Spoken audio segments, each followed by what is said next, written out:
السلام علیکم ورحمۃ اللہ وبرکاتہ۔ ایک اور سوال جو بہت زیادہ پوچھا جاتا ہے کہ سر جب جنتی ہی جنت میں داخل ہوں گے تو ان کی کیا کیفیت ہوگی؟ اللہ سبحانہ و تعالیٰ سورۃ الزمر میں ارشاد فرماتا ہے کہ اور جو لوگ اہل تقوی تھے وہ جنت کی طرف گروہ گروہ کر کے روانہ کیے، یعنی گروپس میں جائیں گے جنت کی طرف۔ اور گروپس میں جانے کا کیا مقصد ہے؟ اس کا مقصد یہی ہے کہ بھئی اس میں کیٹیگرائزیشن ہوگی، پرائیورٹی ہوگی۔ جو اعلیٰ درجے کے لوگ ہوں گے ان کا داخلہ پہلے ہوگا، جو ان سے کم درجے کے لوگ ہوں گے ان کا داخلہ بعد میں ہوگا، اور داخل ہونے کی پھر کیفیتیں بھی جدا جدا ہوں گی۔ اچھا، پھر سورہ مریم میں اللہ فرماتا ہے کہ جس دن ہم متقین کو رحمان کے پاس وفد کی شکل میں جمع کریں گے کہ یوم نحشر المتقین الی الرحمن وفدا، تو رحمان کے پاس تو وہ وفد کی صورت میں آئیں گے، ایک ڈیلیگیشن کی طرح آئیں گے، اور اس کے بعد گروہ در گروہ کر کے جنت کی طرف روانہ کیے جائیں گے۔ اچھا، ابن ابی دنیا اپنی سند کے ساتھ نعمان بن سعد کا ایک قول نقل کرتے ہیں کہ اہل جنت کو پیدل جمع نہیں کیا جائے گا، بلکہ ان کے سامنے ایسی اونٹنیاں لائی جائیں گی جو اس سے پہلے کبھی نہیں دیکھی گئی ہوں گی، اور وہ اونٹنیوں کی کیفیت یہ ہوگی کہ ان اونٹنیوں پر جو اوپر بیٹھنے کی جگہ ہوتی ہے نا اونٹ کے اوپر، وہ سونے کی بنی ہوئی ہوگی، اور ان اونٹوں کی جو لگام ہوتی ہے نا جس سے آپ اونٹ کو کنٹرول کرتے ہیں وہ بھی زبرجد کی بنی ہوئی ہوگی، ایمرلڈ کی لگامیں ہوں گی، اور ان پر سوار ہو کر یہ لوگ جنت کے دروازے تک پہنچیں گے۔ اور علی ابن ابی الجعد نے جعدیات میں اور ابن ابی شیبہ نے مصنف میں حضرت علی رضی اللہ تعالی عنہ کا ایک قول نقل کیا۔ یاد رکھیں، صحابہ کا جو قول ہوتا ہے اسے اثر بھی کہتے ہیں، الف سے رے، اور صحابہ کی قول جمع کر کے جو کتابیں مرتب کی جاتی ہیں انہیں آثار کہتے ہیں، الآثار، یعنی اس میں صحابہ کے قول ہیں۔ تو حضرت علی کرم اللہ وجہہ فرماتے ہیں کہ جو اپنے رب سے ڈرتے رہے تھے ان کو جنت کی طرف گروہ در گروہ جمع کیا جائے گا، یہاں تک کہ جب وہ ایک دروازے کے پاس پہنچیں گے تو انہیں اس کے پاس ایک درخت ملے گا جس کے تنے کے نیچے سے 2 چشمے جاری ہوں گے۔ وہ ایک چشمے کا پانی پئیں گے تو ان کے پیٹ کی تمام گندگیاں اور آلودگیاں ختم ہو جائیں گی، پھر دوسرے کا پانی پئیں گے تو بالکل پاک صاف ہو جائیں گے، یعنی ایک چشمہ جو ہے وہ اندرونی طور پر کلینزنگ کر دے گا، اور ایک باہر بیرونی طور پہ آپ کو بالکل پاک صاف کر دے گا، اور پھر اندر باہر انسان جنت میں داخل ہونے کے قابل ہو جائے گا، لائق ہو جائے گا۔ پھر ان پر نعمتوں کی شادابی چھا جائے گی کہ نعمتوں میں داخل۔ اس کے بعد ان کی جلد جو ہے وہ ایسی ہو جائے گی ان پانیوں سے گزرنے کے بعد کہ اب وہ جلد بوڑھی نہیں ہوگی، اس میں کوئی کمی واقع نہیں ہوگی، اس میں کوئی جھریاں نہیں آئیں گی، کوئی گندگی، کوئی میل، کوئی غلاظت نہیں آئے گی، اس کے اوپر جلد کے اوپر تھکاوٹ نہیں آئے گی، بوجھل پن نہیں آئے گا، ڈارک سرکلز نہیں آئیں گے، کوئی پمپلز نہیں آئیں گے، کسی بھی قسم کی کوئی ایسی تبدیلی نہیں آئے گی جو بدنما ہو، عیب نہیں آئے گا، اور ان کے بال ایسے سیٹ ہوں گے کہ جیل شیل کی ضرورت نہیں ہے، جیل شیل پا کے کٹ شٹ لا کے ایسی کوئی ضرورت ہی نہیں ہے، وہ بالکل سیٹ ہوں گے، ان کے بال پھر کبھی پراگندہ نہیں ہوں گے، کبھی بکھرے ہوئے نہیں ہوں گے، بالکل پرفیکٹ۔ اچھا، پھر وہ جنت کے خزانچیوں کے پاس پہنچیں گے تو وہ کہیں گے کہ سلام علیکم طبتم فادخلوها خالدین، تم پر سلامتی ہو، تم نے پاکیزگی اختیار کی تو تم اس میں یعنی جنت میں ہمیشہ ہمیشہ رہو گے، خالدین اس میں ہمیشہ کے لیے داخل ہو جاؤ، فادخلوها تو داخل ہو جاؤ، خالدین ہمیشہ کے لیے۔ اور فرماتے ہیں کہ پھر بچے ان کے ارد گرد جمع ہو جائیں گے، جس طرح اہل دنیا کے بچے اس وقت جمع ہو جاتے ہیں نا جب کوئی شخص سفر سے واپس آتا ہے، تو اب جنتی چونکہ اپنے ٹھکانے کی طرف آتا ہے تو اللہ اکبر، تو بچے ان کے گرد جمع ہو جائیں گے، وہ کہیں گے کہ اللہ نے تمہارے اعزاز کا جو سامان تیار کر رکھا ہے اس کی خوشخبری حاصل کرو۔ پھر ان میں سے ایک بچہ حور عین میں سے جو اس کی بیویاں ہوں گی ان کے پاس جائے گا اور کہے گا کہ دیکھو وہ جو تمہارا جنتی صاحب ہے نا وہ آ چکا ہے، یعنی خبر دی جا رہی ہے بیوی کو کہ آ گئے ہیں شوہر صاحب۔ تو وہ حور کہے گی کہ کیا تم نے ان کو دیکھا ہے؟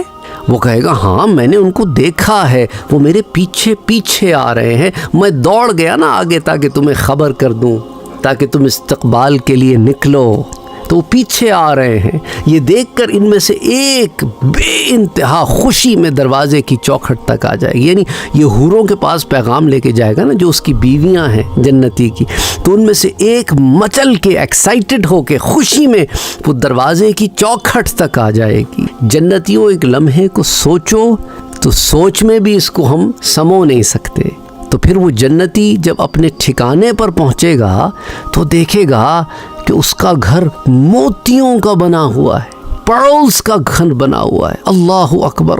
اور اس کی کیفیت یہ ہے کہ اس میں سبز یعنی گرین، یلو، پیلے، سرخ یعنی ریڈ، ہر رنگ کے محل ہیں. کوئی ایک رنگ کا محل نہیں ہے. تو یہ بھی ہو سکتا ہے کہ کوئی ایمرلڈ کا بنا ہوا محل ہو، کوئی زرقوند کا بنا ہوا محل ہو، کوئی روبی کا بنا ہوا محل ہو. محل ہے پتھر میں تراش دیا. کتنا بڑا وہ پتھر ہوگا، کتنا بڑا وہ روبی ہوگا جس میں اللہ نے محل تراش دیا تمہارے لیے. سبحان اللہ. وہ اپنے محلوں کو، محل بھی نہیں، محلوں کو دیکھے گا. پھر وہ اپنا سر اٹھا کر دیکھے گا تو اس کو نظر آئے گا کہ اس کی چھت بجلی کی طرح چمک رہی ہے. اس میں اتنی چمک ہوگی کہ اگر اللہ سبحانہ و تعالیٰ کی مشیت حائل نہ ہوتی تو وہ اندھا ہو جاتا، اس کی آنکھیں چلی جاتی. کس کی؟ جنتی کی. اس لیے تو اللہ نے اسے ان پانیوں سے گزارا کہ اب جنت کی رونقوں، اس کے نور کو دیکھنے کی اب صلاحیت آ جائے. پھر جنتی سر کو نیچے کرے گا تو اسے اس کی بیویاں سلیقے کے ساتھ رکھے ہوئے پیالے، بچھے ہوئے گدے اور گاؤ تکیے، یہ ساری نعمتیں نظر آئیں گی کہ ایک طرف بیویاں استقبال کے لیے کھڑی ہوئی ہیں اور دوسری طرف نوکر اس کے جو ہیں وہ سلیقے کے ساتھ رکھے ہوئے پیالے وہ لیے کھڑے ہیں. بچھے ہوئے گدے ہیں اور گاؤ تکیے ہیں، آرائش کا سامان ہے. اس کی نظر ان پہ پڑے گی تو جنتی جب ان نعمتوں کو دیکھے گا تو کہے گا کہ تمام تعریفیں اس اللہ کے لیے ہیں جس نے ہمیں اس دین کی ہدایت دی. اگر اللہ ہمیں ہدایت نہ دیتا تو ہم کبھی ہدایت یافتہ نہیں ہو سکتے تھے، کبھی ہدایت کو نہیں پا سکتے تھے. ابھی وہ ان کیفیتوں میں ہوگا کہ ایک آواز لگانے والا آواز لگائے گا، ایک منادی آواز لگائے گا، تم ہمیشہ زندہ رہو گے، کبھی تمہیں موت نہیں آئے گی، تم ہمیشہ یہاں رہو گے اور کبھی یہاں سے جاؤ گے نہیں، تم ہمیشہ صحت میں رہو گے اور کبھی مرض کا شکار نہ ہوگے. یہ نعمتیں اس شخص کو بتاؤ کہ اللہ نے جنت میں تمہارے لیے تیار کی ہیں جو اس وقت بیمار ہو. جو صحت مند ہوتے ہیں نا انہیں پھر ان چیزوں کا احساس نہیں ہوتا.